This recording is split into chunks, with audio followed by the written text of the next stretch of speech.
दिशा संदेश मीडिया लगातार जयपुर की उन प्रतिभाओं से बात कर रहा है जिन्होंने 12th और 10th क्लास में सफलता हासिल की है।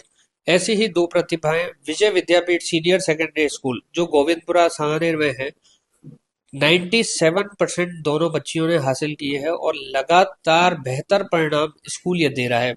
मैं आपको एक जानकारी और दे दूं कि अंजलि चौधरी जिसने 10th में भी 93% हासिल की थी और 2 साल पहले इसी बच्ची से इंटरव्यू इसी जगह पे लिया गया था और उस समय भी इस बच्ची का ये कहना था कि 12th क्लास में मैं और ज्यादा अंक प्राप्त करूंगी। तो कॉन्फिडेंस उस समय बच्ची का बता रहा था और आज वही बच्ची फिर 2 साल बाद मेरे साथ है। बड़ा अच्छा लग रहा होगा बेटा, आज 2 साल बाद फिर अपन मिले हैं उसी जगह पे और पहले से बेहतर परिणाम। हाँ, बहुत खुश हूँ मैं तो। कितना परसेंटेज?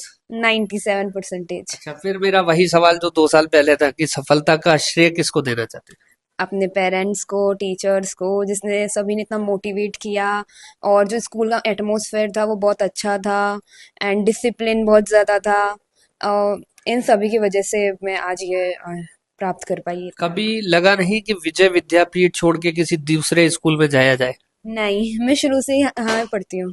शुरू से 6 क्लास हाँ से यहाँ बिल्कुल, मेरे को ध्यान है कि आपने बताया था पहले हाँ। भी, लेकिन उसके बाद भी कभी लगा नहीं कि कोई और स्कूल क्यों नहीं? नहीं, क्योंकि यहाँ पे एटमॉस्फेयर इतना अच्छा है, डिसिप्लिन इतना अच्छा है। और जो सर है वो ओनली यही नहीं कि जो पढ़ाया जाता है सिर्फ उसमें से पढ़ाते हैं, जो बाहर की चीजें हैं हमेशा सर्वांगीण विकास होता है स्कूल का। लगातार मैं आपको बता रहा हूँ कि इस एरिया में बेहतर परिणाम दे रहा है ये स्कूल और बताने की जरूरत नहीं है। हर साल जो टॉपर्स रहते हैं उनसे हम लोग बातचीत करते हैं और ये बच्ची भी 6 क्लास से यहाँ पढ़ रही है। स्कूल के बारे में और क्या बताना चाहेंगे बेटा? स्कूल की जितनी तारीफ की जाए उतनी कम ही है। अ, जो सर थे वो हमेशा सुनील जी सर, अर्जुन जी सर और हमारे प्रिंसिपल सर सब ने बहुत सपोर्ट किया। मेरे पेरेंट्स ने भी बहुत सपोर्ट किया हमेशा कि आप कर सकते हो। ये हमेशा ये बोला, ये नहीं कि नहीं तुम नहीं कर सकते। हमेशा आगे ही प्रोग्रेस की, तुम आगे हमेशा प्रोग्रेस करोगे, ये कहा। अगले स्टूडेंट भी मेरे साथ है बेटा, आपका नाम और परसेंटेज? मंजू गुजर 97। इस सोशल मीडिया के समय पे इतना बड़ा टारगेट अचीव करना कैसे कर लिया है सब? आर्ट्स से है ये बच्ची, आर्ट्स से है और मैं बता दूं कि साइंस में इतना परसेंटेज हासिल करना बहुत अपने आप में अच्छा और एक कहते हैं कि गौरव वाला विषय है कि इस क्षेत्र में बहुत अच्छी सफलता हासिल की है। मेरा सवाल वही है कि सोशल मीडिया के समय पे इतना सब कुछ अचीव करना। बस सर, मैं सुबह उठती थी, शाम को सोती थी, पढ़ती रहती थी। अच्छा, इसलिए सोशल मीडिया पे कितना एक्टिव रहे? नहीं, मेरे पास व्हाट्सएप के अलावा कुछ भी नहीं है।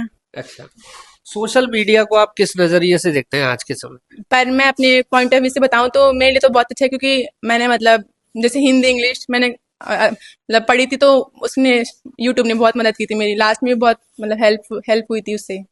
तो मैं कह सकता हूँ कि आप उसको अगर अच्छे यूज के लिए लेना चाहें तो वो बेहतर है सोशल हाँ मीडिया। यस सर, मतलब इंसान के ऊपर डिपेंड करता है कि किस तरह से ले रहा है वो।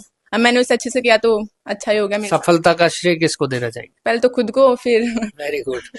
ये बहुत कम बच्चे बोलते हैं कि पहले तो मैं खुद को, क्योंकि कॉन्फिडेंस जरूरी है और सेल्फ कॉन्फिडेंस बहुत ज्यादा। हाँ, और फिर पेरेंट्स को, क्योंकि मेरे पेरेंट्स हमेशा सपोर्ट करते हैं मेरे को। और फिर यहाँ पे प्रिंसिपल सर, प्रिंसिपल मैडम, इन्होंने मतलब इनसे मेरी बहुत कम बात हुई, पर जब भी हुई तो उन्होंने मोटिवेट किया, वे तुम कर सकते हो, अच्छा कर सकते हो। कभी स्कूल में डांट खाई? नहीं, नहीं। मतलब नहीं। अच्छा, पढ़ाई को कितना सीरियस लेके करा? और जब एग्जाम थे तो उस समय बच्चे बड़े स्ट्रेस में रहते हैं। मैं आप लोगों से इसलिए क्वेश्चन कर रहा हूँ क्योंकि आप लोग एक सफल विद्यार्थी है और एक सफलता हासिल की है। तो उस समय क्या है, बच्चों के माइंड में बड़ा स्ट्रेस सा रहता है एग्जाम के टाइम पे, तो उस समय पे बच्चे को क्या सोचना चाहिए? नहीं, मैं तो बिल्कुल भी, क्योंकि मैं तो ऐसे होता है ना कि जो शुरू से पढ़ रहा है उसको लास्ट में टेंशन लेने की जरूरत नहीं होती। मैं तो बड़े 1 घंटा खेलती थी और फिर जैसे जितना हो सके भाई मैं पढ़ ही रही हूँ, 1 मिनट भी टाइम वेस्ट नहीं कर रही अपने लिए। तो वही वही करती थी बस। कितना स्ट्रेस एग्जाम में आपने लिया है या जो जूनियर्स हैं, क्या बताना चाहेंगे? बस कंसिस्टेंसी रखो। आप जितना पढ़ते हो वो डेली पढ़ो बस, और स्ट्रेस होगा ही नहीं बिल्कुल, बिल्कुल भी।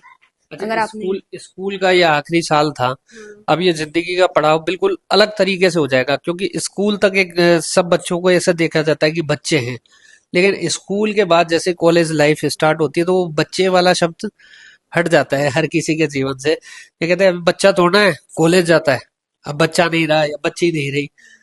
तो स्कूल में ऐसे स्कूल के ऐसे कौन से पल है जो हमेशा याद रहने वाले हैं? जैसे भी कोई फंक्शन होता था और जो सर है वो हमेशा हंसी मजाक करते थे। बहुत पल बिताए हैं जिसमें हमने मस्ती भी की है। और ये स्कूल तो हर बच्चे को याद रहती है, हमेशा याद रहती है। स्कूल के पल ही होते हैं जो सबसे अच्छे होते हैं, सबसे बेस्ट होते हैं। ऐसे मेरा कोई ऐसा तो मोमेंट नहीं कि जो मेरे को याद हो, क्योंकि मैं बहुत ही कम स्कूल आई हूँ, पर लास्ट के दिन मैं स्कूल आई थी तो वो मेरे को बढ़िया लगा। अच्छा, लोकेश सर जो स्कूल के डायरेक्टर हैं, उनका बिहेवियर कैसा? बहुत ही अच्छा है, मतलब हमेशा प्रेरित करते हैं दूसरों को।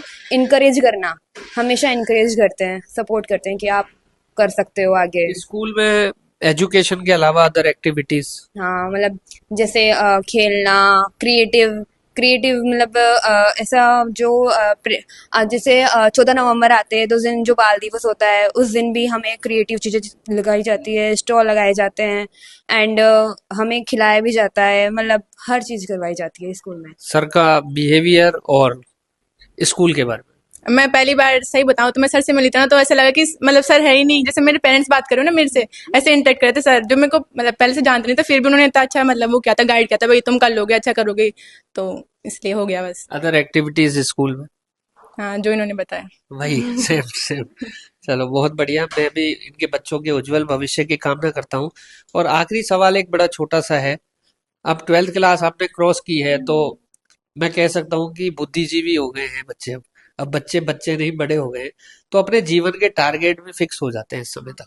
क्या बनना चाहते हैं? मेरा तो टारगेट 10 से फिक्स था, तो मेरे को नीट मतलब क्लियर करनी है, डॉक्टर बनना है, क्योंकि हमारे घर में कोई भी नहीं है जो मतलब डॉक्टर का टैग लेके घूम रहा हो, तो मेरे को हासिल करना है सबसे पहले। बहुत बढ़िया, हमारी शुभकामनाएं भी आपके साथ है कि आप आगे बढ़ो और सफलता हासिल करो। मैंने तो 10th में बता दिया था सिविल सर्विसेज में जाऊंगी, और अभी भी सिविल सर्विसेज। देखो, मैं फिर से एक बार बच्चों के भविष्य के उज्जवल भविष्य की कामना करता हूँ। जयपुर की हर प्रतिभाओं से आपको रूबरू कराएंगे। जुड़े रहिए हमारे साथ। दिशा संदेश मीडिया के लिए चंद्रभान सक्सेना के साथ मैं विकास डाबर। आज दिशा संदेश टीम हमारे विद्यालय में पधारी है, इसके लिए उनको बहुत बहुत आभार। ताकि मेरी जो जज्बात हैं या जो मैं कहना चाह रहा हूँ जनता तक पहुँच सकें। सबसे पहले तो मैं कहना चाहूँगा, मेरे स्कूल में जिन विद्यार्थियों ने, प्रतिभावान विद्यार्थियों ने अच्छे अंक ला करके सफलता प्राप्त की है, 97 जो परसेंटेज आई है अंजलि चौधरी कला वर्ग से, और 97% मंजू गुजर जो कि विज्ञान वर्ग से हैं, दोनों ने मेरे स्कूल का नाम रोशन किया है। योग माया ने 92 बना करके 10th क्लास में मेरा नाम, विद्यालय का नाम रोशन किया है। तो मैं सबसे पहले उन विद्यार्थियों को धन्यवाद देना चाहूँगा जिन्होंने अपनी कड़ी मेहनत के साथ विद्यालय में का नाम रोशन किया, और उन माँ बाप को, उन अभिभावकों को मेरा बहुत बहुत धन्यवाद जिन्होंने मेरे पे विश्वास करके इन होनहार बच्चों को मेरे को संभलाया, ताकि मैं इनके ऊपर मेहनत करके इनका परिणाम दे सकूं। आज उन अभिभावकों के इस विश्वास को मैंने कायम रखा। हर वर्ष मेरे यहाँ विद्यालय में इस तरह की प्रतिभाएं हर वर्ष निकलती हैं। दूसरा, मैं कहना चाहूँगा कि मेरा जो उद्देश्य है जीवन में, वो है विद्यार्थियों को अच्छी शिक्षा देना, और उसके लिए मैं प्रयासरत हूँ और हमेशा रहूँगा।